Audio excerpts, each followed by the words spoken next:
JK Obsoban Salon, taking up Bachelor of Elementary Education, BEd. For this video is for teaching demonstration of mathematics. Please, everybody stand up.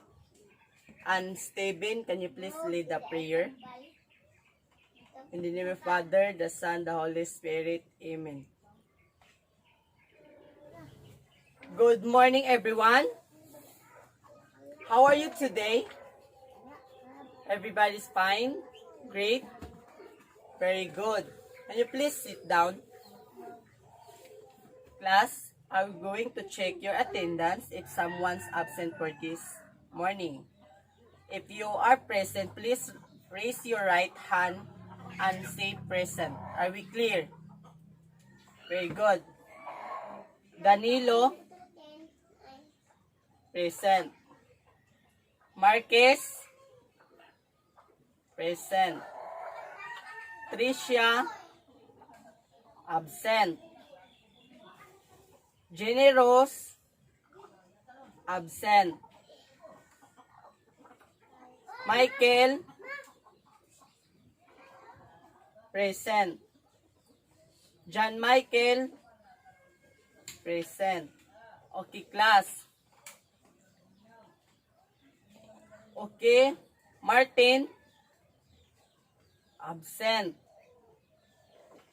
Princess, present. Okay, there are 3 absent for this morning. Do you still remember our 5 rules, classroom rules? There are 5 classroom rules that I gave you during our first meeting. Are we clear? What are those? First is observe cleanliness. Second, arrange your chairs. Third, observe proper behavior. Fifth, raise your right hand if you want to answer. Last but not the least is listen while your teacher is speaking. Do you understand? Very good. Class, our objective for this morning is first, identify the multiples of a given number. Second, demonstrate understanding of a multiplication and division of a whole number and individual board work. That's our objective for this morning. Do you still remember what was our topic last Monday? Anyone remember from the class? Oh, class, our topic last Monday was about addition. Very good, Stella. Class, please eyes on the laptop and please observe the video. Then I want you to answer some question that I give. Okay? Are we clear? Very good.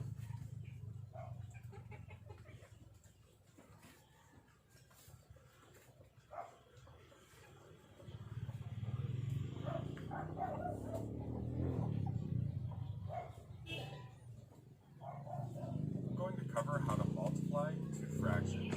We have 4 examples that we're going to go through together in order to get this down.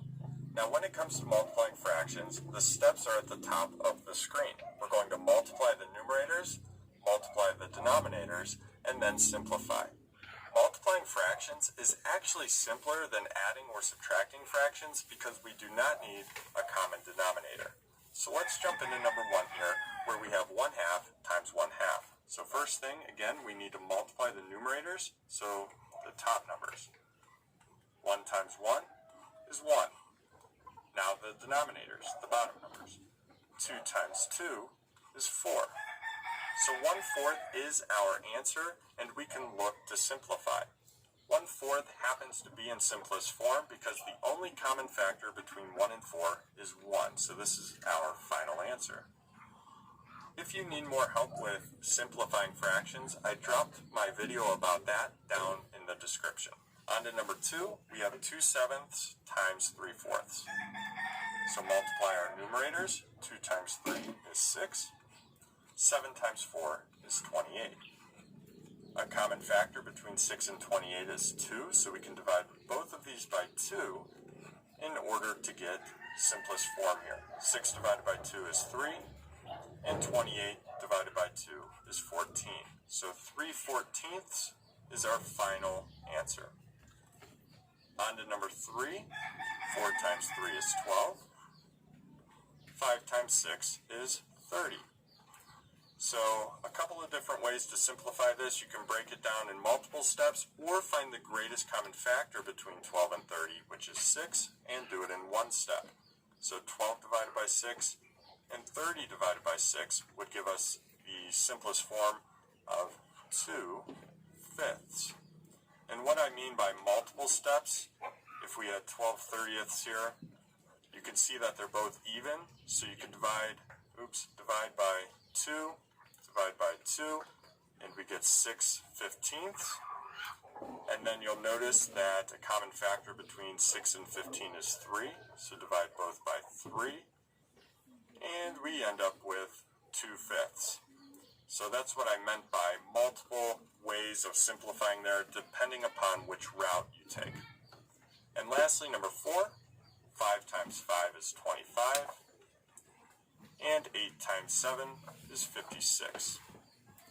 The greatest common factor between 25 and 56 is 1, so although those numbers are a little greater in value than, let's say number 1, 1/4, that's still in simplest form, so we are done here. So there you have it. There's how you multiply two fractions. Multiply the numerators, multiply the denominators, and then simplify if necessary. I hope that helped. Thanks so much for watching. Until next time. Okay, class, that's a video presented. So that's our topic for today. What was our topic about? Marvin? Multiplication, very good. What else? Linda? Great. It's about fraction. What else? Christine? Oh, Marvin, again. Fraction. What else? Okay, our topic for today is about Christian. Very good, Christian. Our topic for today is about multiplication of fraction. That's our topic for this morning. So, I need to discuss about the multiplication of fraction. Our topic is about multiplication of fraction. So, first, what is fraction? Fraction is a part of a whole. And example of fraction is 1/2. Next is number 2 is 1/3.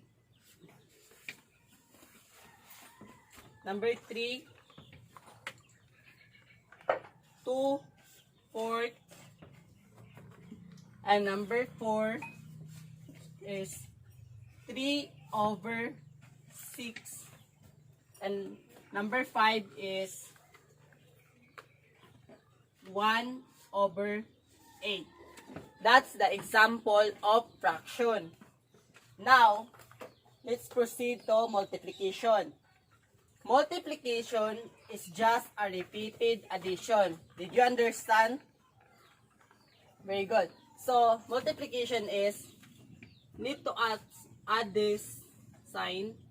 Multiplication, multiplication, multiplication, and multiplication.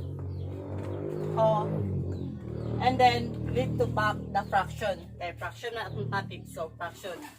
So, example is 2/3.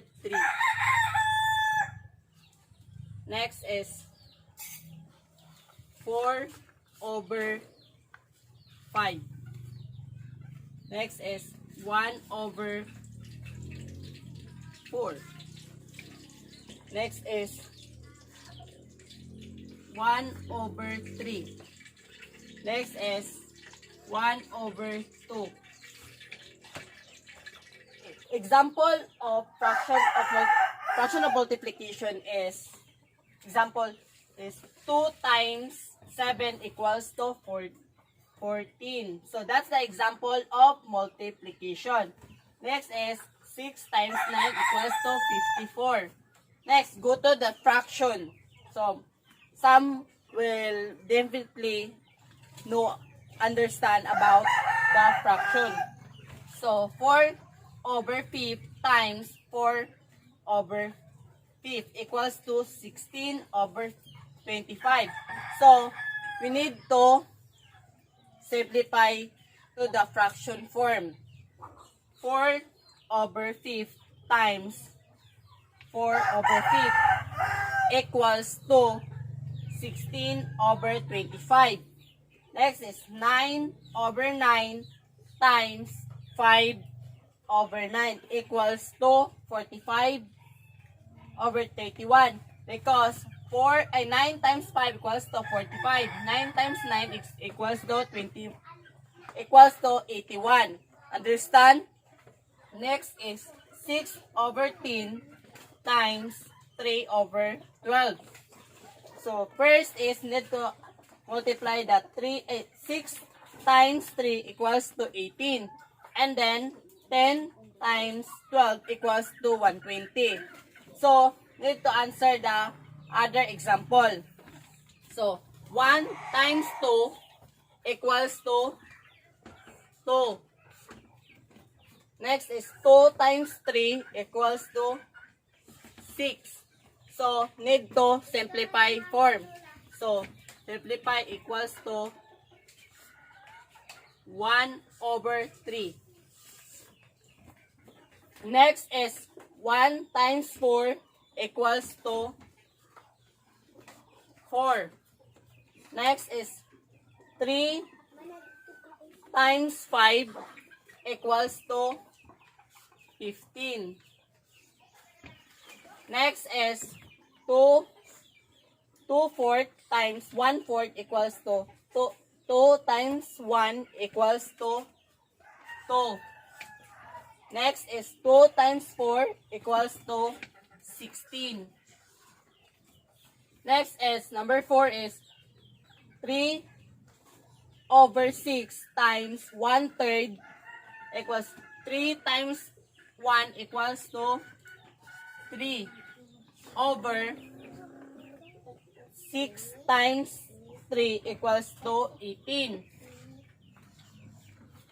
Next is 1/8 times 1/2 equals to 1 times 1 equals to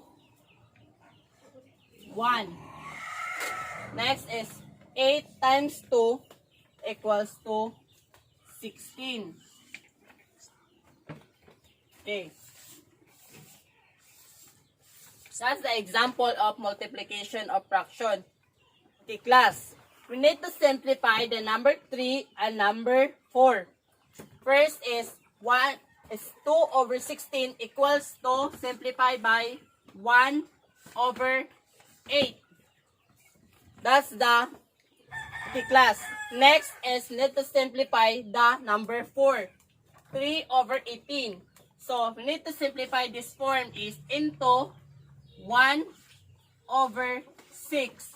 Because 6 times 3 equals to 18. 1 times 3 is equals to 3. That's the simplest form of number 4. This time we have to proceed to our activity. This is our first activity, part 1. So I will group you into 3 groups. So count off from you, Stella. 1. Marvin, 2, 3. 1, 2, 3. 1, 2, 3. 1, 2, 3. 1, 2, 3. 1, 2, 3. Marlo, dito ka sa 1. 1, 2, 3. 1, 2. So, 2. Ang 3 na isa, ang Group 1 have a 6 member. Group 2 also 6 member, and the group 3 is the 5 members. So the group 1 have a left side, and then the group 2 the right side, and then the group 3 will be the front. So, okay, group 1, representative, okay, Marvin, pick a word. I pick a number. Okay. 1/4 times 1/2 equals. Very good. 1/8. Next.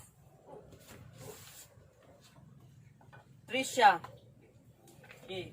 1/3 times 1/6 equals to 1/18. Next is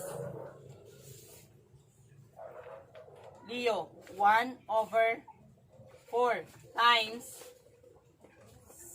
7/4 equals to 7/16. Next is 3/4 times 2/1 equals to 2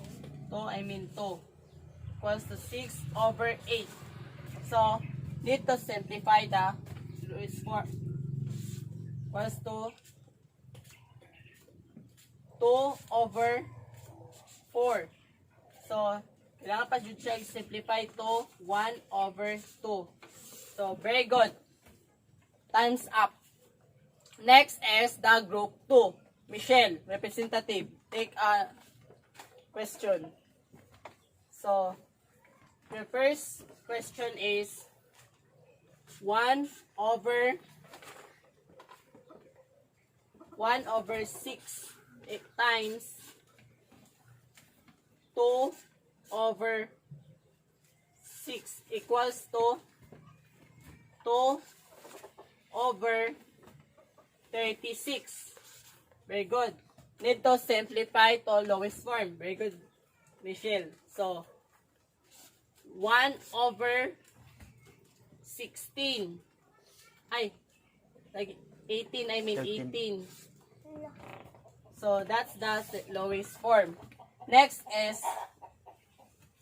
question is 2/4 times 2/5 equals to 4/20. So, masimplify pa siya, dili na. So, masimplify siya. So, need to simplify to 2/10. Next is, masimplify pa ang 2/10, di na. So, simplify. Very good ka, Michelle. Simplify. So, simplify to 1/5. Masimplify or di na? So, dili na. Very good. Next is 1/4 times 1/5 equals to 1/20. Okay, times up. So, you have 3 words eh. Check nato. So, kanina sa group 1, nakakuha sila og 4 score. Then, sa group 2 is naa sila 3. Times 2 na ito na unya. Next is the last number is the group 3. Representative Michael.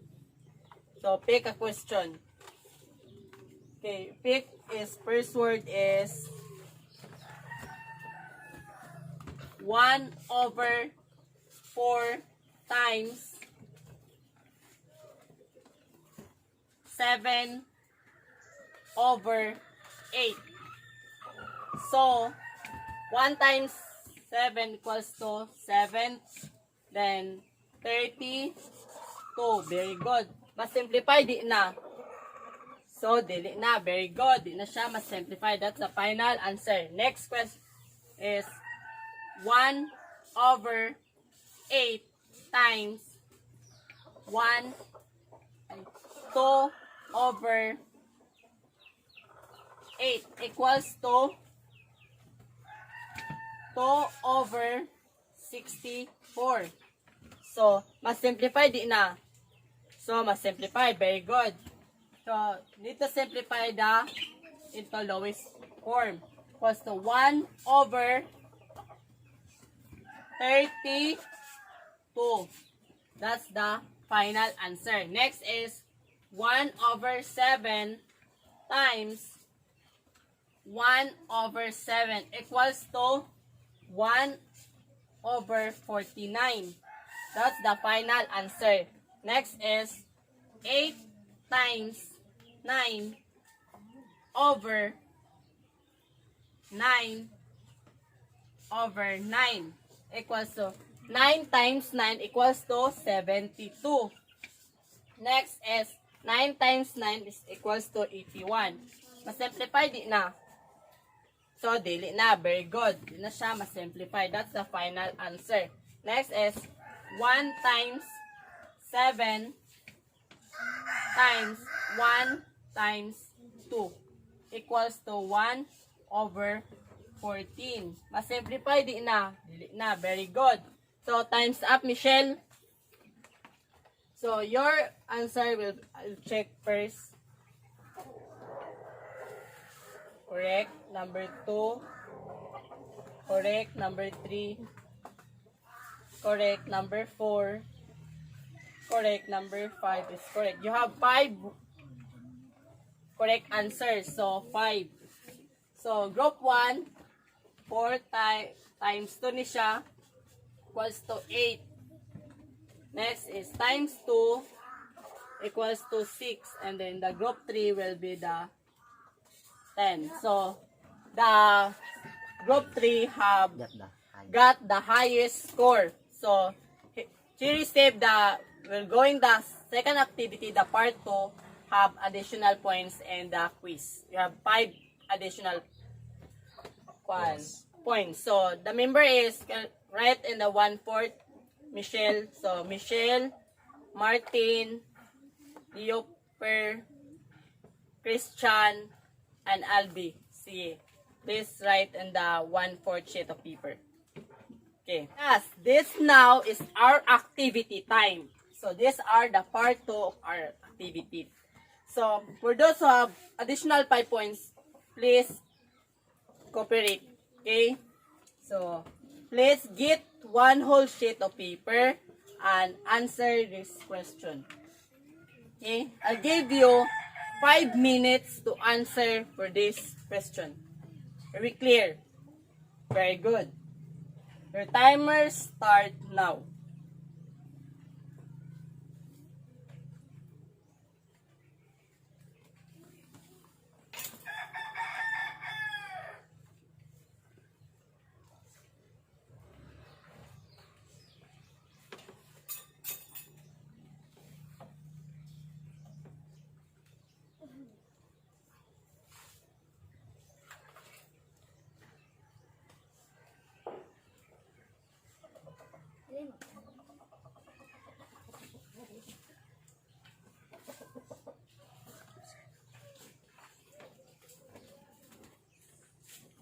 Okay, class, are you done? Okay, finished or not finished, pass your paper to the front. 1, 2, 3, 4, 5, say. Ivy, collect the row 1 and then row 2, row 3, Michael, and then James. Okay, change paper. Okay, group 1, row 1, apil nyo, iagto nyo sa group 3, then ang group 3, iagto po nyo sa group 2, then ang group 2, iagto nyo sa group 1. Very good. Okay, let's check our activity.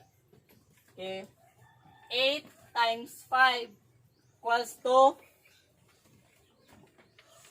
40. Very good. 40 over 11 times 6 equals to 66. Very good. Who got correct answer? Okay. Next is 3 times 4 equals to 12. 4 times 5 equals to 20. Next is 1 over 5 times 3 over 4 equals to 3 over 20. Next is 10 times 2 equals to 20. 10 times 2 equals to 20. Next is 9 times 6 equals to 40. Laman. 54. 54. 10 times 8 equals to 80. Next is 2 times 3 equals to 6 over 2 times 9 equals to 18.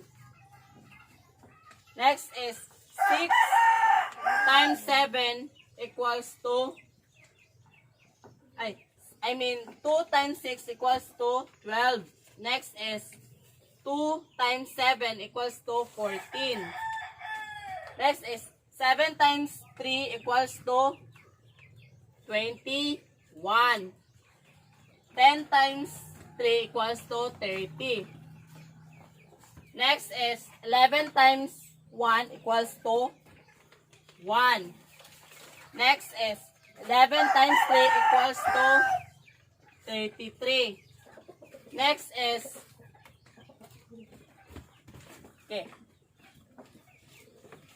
2 times 5 equals to 10. And then 2 times 6 equals to 12. Next is 3 times 1 equals to 3.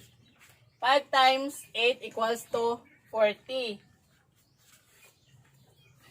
5 times 1 equals to 5. 9 times 8 equals to 72. Very good, Trisha. Next is 3 times 2 equals to 6. Then 4 times 4 equals to 16. Next is 1 times 2 equals to 2. Then 12 times 8, 96. Very good. Next is 2 times 2 equals to 4. Next is 2 times 6 equals to 12. So, it's back to the owner of your paper. Okay? Who among you who got perfect score? Wow, maraming dami-dami talaga. Next is, please, for those who have additional 5 points, please indicate the upper side of your paper, left side. Left side niyo is write the plus 5. Okay, plus 5. For those who have 5 students who got high score kanina. Okay? Are we clear? Very good. Class, date your assignment notebook and copy the question into one whole sheet of paper. Pass it tomorrow. Are we clear? Very good. Goodbye, class. Goodbye and thank you